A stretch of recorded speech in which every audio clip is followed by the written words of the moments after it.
हम सभी के घरों में ऐसे अंकल होते हैं जो देश से बाहर निकले नहीं होते कभी, पर उनको जो है सारे देशों के बारे में पता होता है और उनको पता होता है कि भाई हमारा देश सबसे बढ़िया कैसा है। तो अभी जैसे हैं मतलब मेरे फेसबुक वगैरह पे एड्स चल रहे होते हैं, तो उसमें जो है काफ़ी सारे जो है अंकल वगैरह कमेंट करते हैं क्योंकि फेसबुक एक तरीके से प्लेटफ़ॉर्म ऐसा है जिस पे ओल्डर एज वाले लोग ज़्यादा हैं। इंस्टाग्राम वगैरह पे यंगर एज वाले ज़्यादा हैं, ठीक है? तो जब मैं देखता हूँ ना इस टाइप के कमेंट्स मेरे को बहुत स्वाद आता है पढ़ने में क्योंकि मेरे को सबसे पहले तो मतलब होता है नेगेटिव तो कुछ मिलते ही मिलते हैं क्योंकि सबके ऐसा होता है कि यार खुद को मतलब अपॉर्च्युनिटीज़ नहीं मिली उस टाइम पे इतना करेज नहीं बना कि खुद से जो है बाहर जाके देखें, कोई और लाइफ़ ट्राई करें, जो कुछ भी है।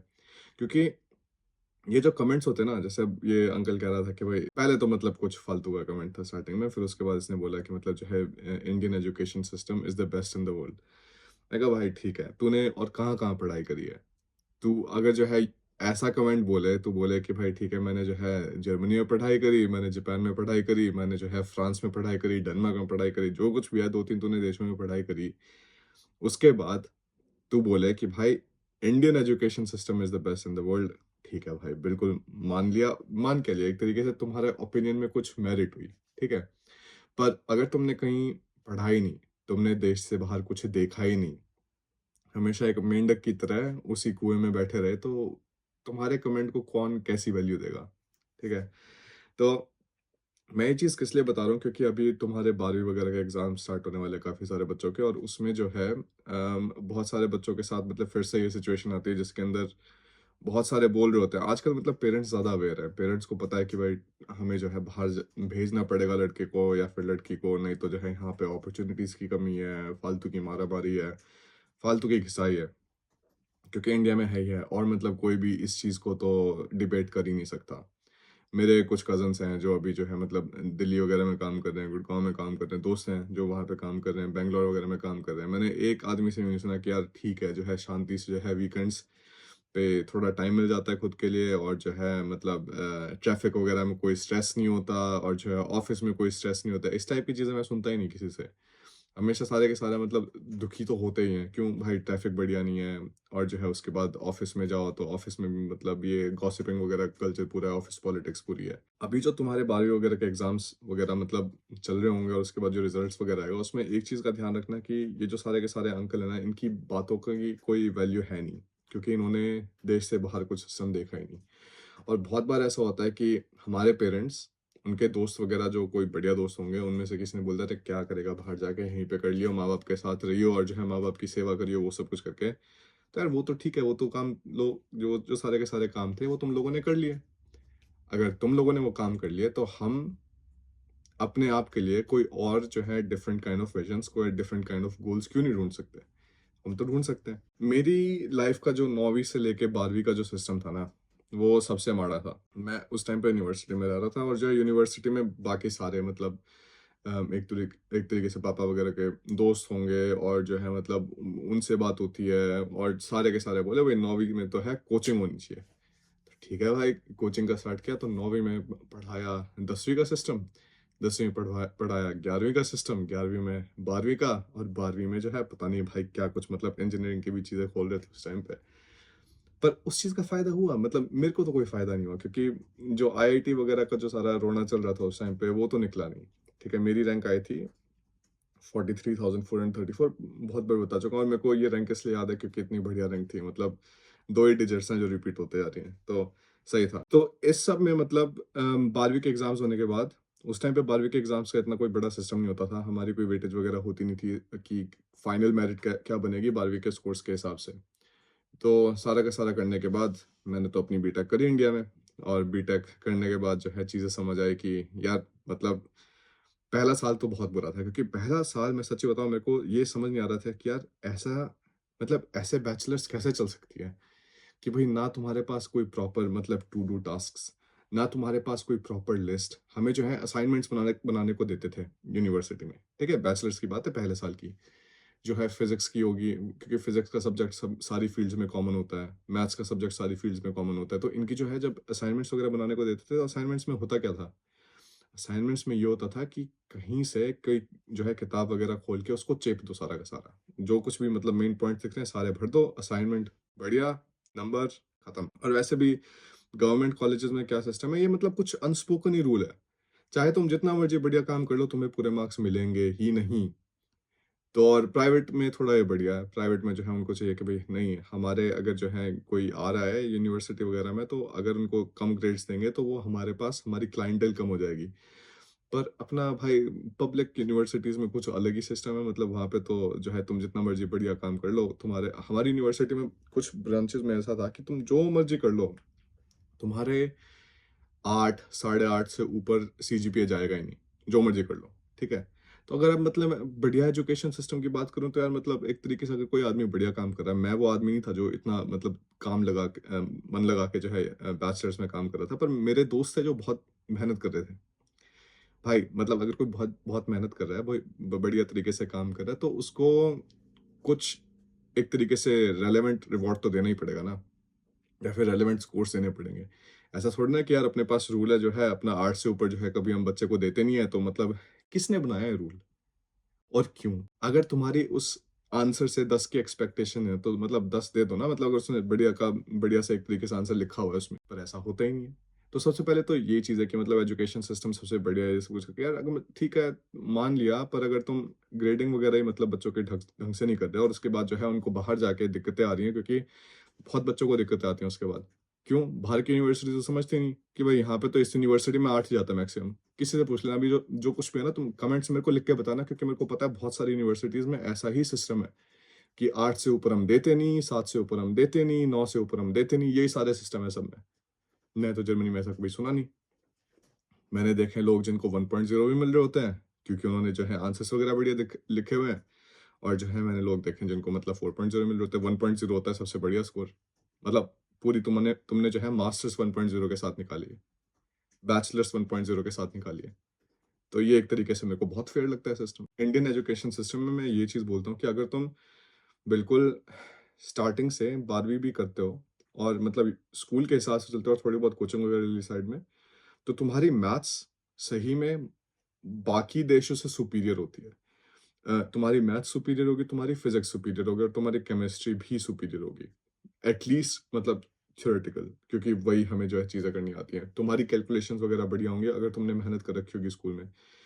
पर स्कूल के बाद ना जिस हिसाब से चीज़ें डिटोरिएट होती हैं बीटेक में, उसका तो कोई अंदाज़ा ही नहीं है। मेरे को लगता था कि मैं जो है बीटेक में जाके ना मैं कुछ नई चीज़ें सीखूँगा, जो मैंने अभी तक स्कूल में नहीं सीखी होंगी। पर ऐसा हुआ ही नहीं। मेरे को ऐसी फीलिंग आती थी कि जैसे ही बीटेक स्टार्ट हुई, और जो मर्ज़ी बोलो भाई, मैं भी अपनी स्टेट गवर्नमेंट यूनिवर्सिटी में पढ़ा था। बहुत बढ़िया बच्चे वहाँ पे पढ़ने के लिए आते हैं, क्योंकि उनको लगता है कि ठीक है, यहाँ पे जो है बढ़िया बच्चे, बढ़िया रैंक वाले बच्चे आएँगे, क्योंकि यही एक स्टेट गवर्नमेंट यूनिवर्सिटी है। वाईएमसीए के अलावा हरियाणा में, ठीक है? तो वाईएमसीए अब पता नहीं नाम वगैरह चेंज हो गया उसका, जो भी था। और उसके बाद थी डिक्रेस, तो बच्चे आते थे इसमें पढ़ने के लिए भी, क्योंकि एनआईटी हो गया उसके बाद ये दोनों होगी। मतलब ये तो मेरे को चीज़ें बिल्कुल समझ ही नहीं आई उस टाइम पे, क्योंकि मेरे को हमेशा ये लगता था कि यार बैचलर्स में जाके ना कुछ ऐसी बढ़िया चीज़ें सीखूँगा मैं, जो मेरे को एक तरीके से लगेगा ठीक है, 12वीं तक ये सिस्टम था, पर 12वीं के बाद अब मैं जो है चीज़ों को ऐड ऑन कर रहा हूँ। पर वो कुछ सिस्टम हुआ ही नहीं। और ये चीज़ मैंने जो है मतलब बाहर के देशों में बहुत अलग देखी, क्योंकि अभी 12वीं के बाद क्या होता है कि तुम्हारा प्रैक्टिकल काम बहुत होना ज़रूरी है, क्योंकि अब तुम फील्ड वगैरह में जाओगे, जो कुछ भी काम होगा वो तो मतलब हाथों से ही काम करना होगा, और जो है मतलब फिजिकल चीज़ों को बनाना होगा।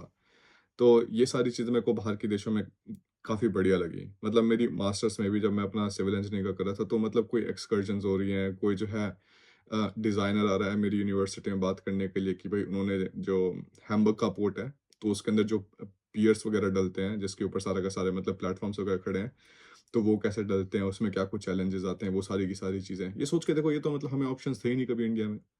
ठीक है, तो इस टाइप का मतलब एक्सपोज़र इंडस्ट्री के साथ, और जो है मतलब लोग आ रहे हैं, अपनी चीज़ें बता रहे हैं, तुम्हें नेटवर्किंग की अपॉर्च्युनिटीज़ मिल रही हैं, ये सारी तो चीज़ें मैंने देखी नहीं यार। और वही चीज़ें मेरे को मतलब फिर समझ नहीं आती है, जो सारे के सारे अंकल अंकल बोलते हैं कि भाई Indian education system is the best in the world. अरे मतलब बाहर जाके देखो तो सही।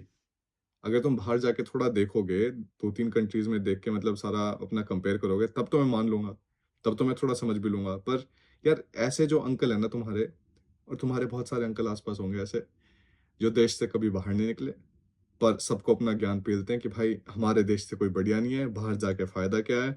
घरवालों की सेवा नहीं करना तो जो है ज़िंदगी का मतलब क्या है? ये सारी की सारी चीज़ें, ये चीज़ें थोड़ी गड़बड़ करती हैं, क्योंकि हो सकता है कि तुम्हारा यहाँ पे इंडिया में या फिर किसी और देश में ऐसा एनवायरनमेंट बने ही ना कि तुम वहाँ पे बहुत बढ़िया तरीके से सक्सीड कर पाओ।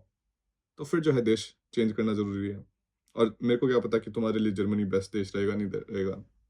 बहुत लोगों को होता है कि ठीक है, कनाडा चले जाओ, यूएस चले जाओ, ऑस्ट्रेलिया, जो कुछ भी है। जो भी तुम्हें देश बढ़िया लगे, ठीक है? पर मेन चीज़ ये है कि सबसे पहले तो ये सोचो कि यार तुम्हें यहाँ पे अभी तक पढ़ाई में मज़ा आया, जीने में मज़ा आया? अगर आया और कंटिन्यू करना चाहते हैं, करो। मैं तो कहता हूँ सबको कि तुम्हें बैचलर्स तो इंडिया से करनी ही करनी चाहिए, क्योंकि बैचलर्स करने के बाद जब तुम मास्टर्स के लिए बाहर जाओगे, तो तुम्हारे पास एक रेफरेंस पॉइंट रहेगा, ठीक है? मेरे पास एक बहुत बढ़िया रेफरेंस पॉइंट है कि इंडियन यूनिवर्सिटीज़ में काम कैसे चलता है और जर्मन यूनिवर्सिटीज़ में काम कैसे चलता है, क्योंकि मैंने अपनी बैचलर्स इंडिया में करी है, मैंने मास्टर्स जर्मनी में करी है। तो मैं इन दोनों चीज़ों को बढ़िया तरीके से कंपेयर कर सकता हूँ। मैं बोल सकता हूँ कि यहाँ पे ये चीज़ें बढ़िया थी, वहाँ पे ये चीज़ें बढ़िया थी। खैर इंडियन यूनिवर्सिटीज़ में कोई ऐसी चीज़ कोई बढ़िया थी नहीं। ना हॉस्टल्स बढ़िया थे, ना टीचर्स बढ़िया थे, ना सब्जेक्ट्स बढ़िया थे। मेरे ख्याल से पूरी की पूरी ना हमारी पढ़ाई में 1 या 2 प्रोफ़ेसर होंगे जो मतलब थोड़ी मेहनत करके बच्चों को पढ़ाना चाहते थे और नई-नई चीज़ें सिखाना चाहते थे।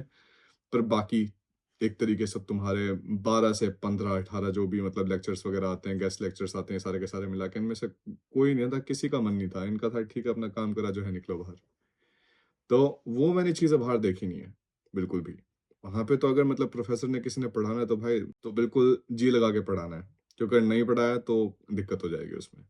मतलब फिर वही है, रेटिंग्स वगैरह खराब मिलनी स्टार्ट होती है, क्योंकि रिव्यू वगैरह भरा जाता है सेमेस्टर के एंड में हर एक प्रोफ़ेसर का।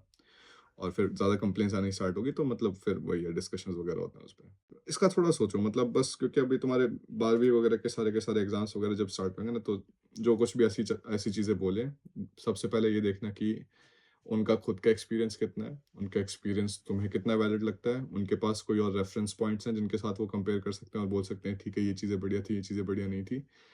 और उसके बाद जो है तुम किसी आर्गुमेंट को मेरिट देना या फिर उससे मेरिट मतलब बिल्कुल सुनना ही नहीं उसकी, ठीक है?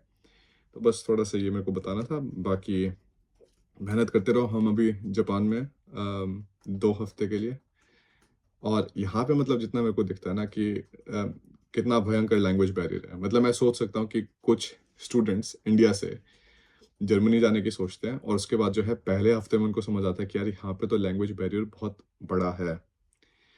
पर ये तो कोई नई चीज़ है नहीं। ये तो मैं तुम्हें हर एक वीडियो में बोलता ही बोलता हूँ कि अगर तुम जर्मनी आना चाहते हो तो जर्मन सीखो। अब जर्मन जापानीज़ जैसे तो मुश्किल नहीं है, कम से कम अक्षर तो पढ़े जाते हैं ना तुमसे, एबीसीडी तो पढ़ी जाती है। एबीसीडी पढ़ी जाती है तो प्रोनंसिएशन भी आ जाती है। अब जापानीज़ में तो भाई सारे के सारे सिंबल्स चलते हैं, कांजी, हिरागाना, सारा का सारा जो सिस्टम है।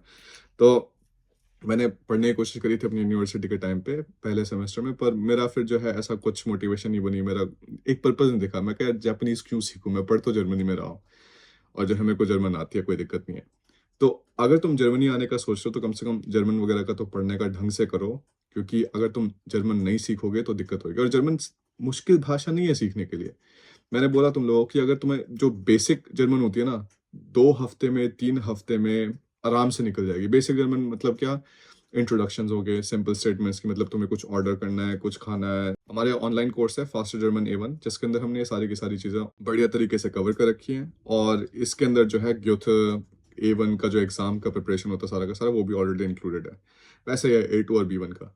मतलब A1 से लेके B1 तुम्हें लगेंगे अराउंड 3 से 4 महीने मैक्सिमम, ठीक है? सारा का सारा काम करने के लिए, और वो भी तब है कि तुम वीकेंड्स पे बढ़िया टाइम दे रहे हो, पर वीकडेज़ में भी टाइम देना काफ़ी ज़रूरी है। अगर तुम 1-2 घंटे वीकडेज़ पे टाइम नहीं दोगे, तो ये सारा का सारा मतलब एक तरीके से लैंग्वेज सीखना वाला काम काफ़ी मुश्किल हो जाता है, ठीक है?